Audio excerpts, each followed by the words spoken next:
Hi, this is Nicole from thismomentisgoodblogspot.com. Today we're going to talk about felting. He's here because he has screamed through the last 2 attempts at making this video. He's very riled up right now and wants to be part of the party. So we're going to let him kind of come along for the ride. Okay, let me show you the bags that I've made, been working on. This is a little hip bag. It's great for the stadiums, these kind of bags, or if you're at the boardwalk where you don't want to carry a bag, but the stadiums don't allow you in with large bags anymore, just small enough to hold your phone, your keys, that kind of thing. I recently went to a game and had to walk 2 miles back to my car because I had a tiny little satchel. It was a 1/4 inch too big and they wouldn't let me in. So I made sure this one will fit. It was done on this type of loom, 41 peg, any brand, doesn't matter.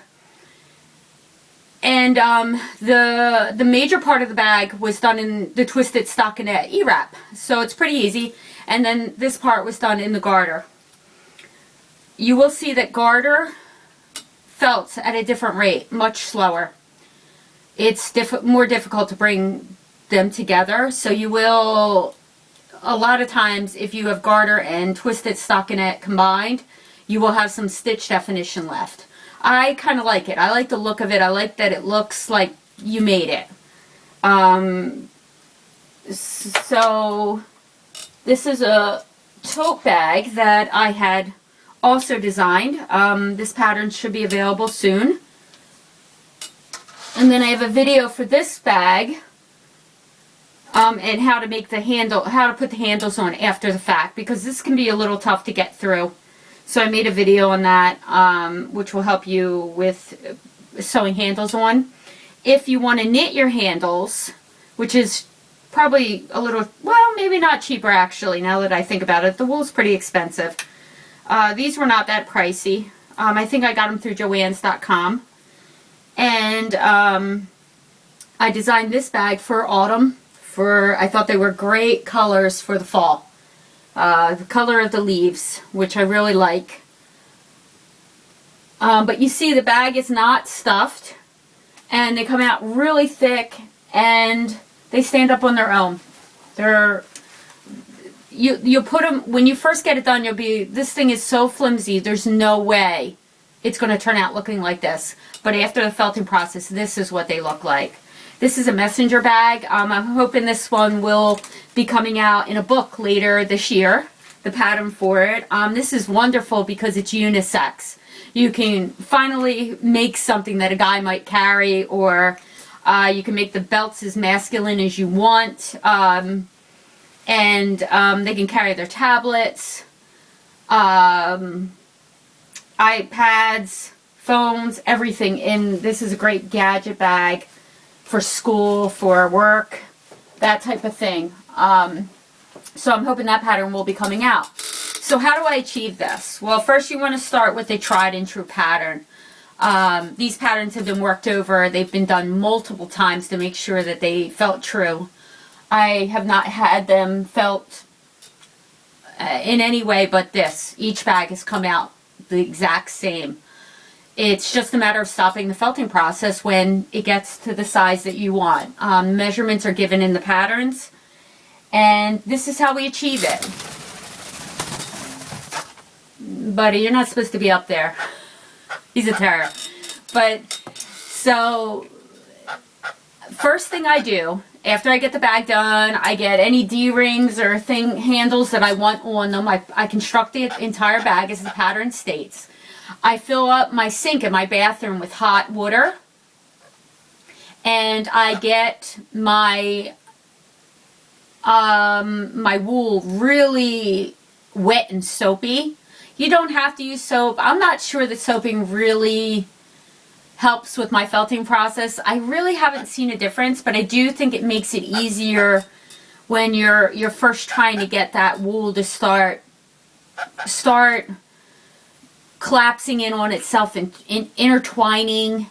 because it takes a couple things to do that with wool. Heat, really hot water, agitation, being beat up. I stick tennis balls or old but clean tennis shoes in there with it. So we'll go back to what the process. So get some kitchen gloves because your water's going to be really hot and it can burn your skin, and I'm really bad about wearing the gloves. I just am impatient and I want to go over there and get things done, so I have a tendency to just get my hands in that water, and I always end up burning them. So get your kitchen gloves on, put your item into the sink with the hot water, get it started, really make sure it's soaking wet. Lay a towel out on your counter or on the toilet seat, whichever, if you have a small bathroom like I do, and blot it out, and then put it inside of a pillowcase. The reason why you put your knitting in the pillowcase is so that you don't get a lot of the fuzz. All that wool is going to start to pill and create a lint, which can clog up all your lines, and you're not going to know it until it's too late. So put it inside a pillowcase, and then put it inside your washing machine, whether it's a top loader or a front loader. I have a front loader. I wish I had a top loader just because you could have a little bit more control, but these are all done in a front loader, every one of these bags. I started out using the shortest cycle, and now for a larger bag I just throw it into the heavy cycle. They pretty much felt true, and when I take it out I kind of just punch it. Then I'll usually put it back in the hot water in my sink. Again, I'll blot it out. I'll put it inside my pillowcase again, and I'll put it in my dryer. I almost always finish my felting in the dryer. And the reason being is wool can take 2 weeks to dry. If you finish felting in the dryer, you've kind of expedited the drying process. And then also you can, I check it every 10 minutes once it goes in the dryer, because your dryer gets pretty hot. And then I just stretch and I pull, and sometimes I kind of will. I've even used a bristle brush on it to kind of get it to go if I find one that's not really felting together the way I want it to. Because it does change. It depends. I think different colors of wool will felt a little different. Mostly I use Patton's wool, and I find it felts really true with my machines. And it's good to find a wool that felts well with your machines. I've had good luck with Patton's. I'm not getting paid to say that. I don't know anybody from their company. It's just what I've been using. And I've gotten very consistent results. I love their price point. For a nice wool like that, I think they have a great price on it for the amount of yardage you get. I believe that all of these bags were Patton's. Maybe there might be a little lamb's pride thrown into this bag because I ran out. And I think I put it on the bottom of the bag. So that, finding a wool that you really like and that you're happy with the price cost. I'm not sure you need to spend a lot of money on your wool for felting. I'm not sure it changes the look of it. But a bag like this is on Etsy and is selling for $275. But, for a fraction of the cost, you can make this bag yourself. And just by throwing it in your washing machine, if you're doing the top loaders, you can check it every 10-15 minutes. I haven't really found it to be that necessary. I throw it in my front loader, put it on heavy wash for the bigger bags, and it comes out, they usually come out really nice. I think that there's been a lot of mystery and a lot of complication made with felting. I really don't think that it's that hard.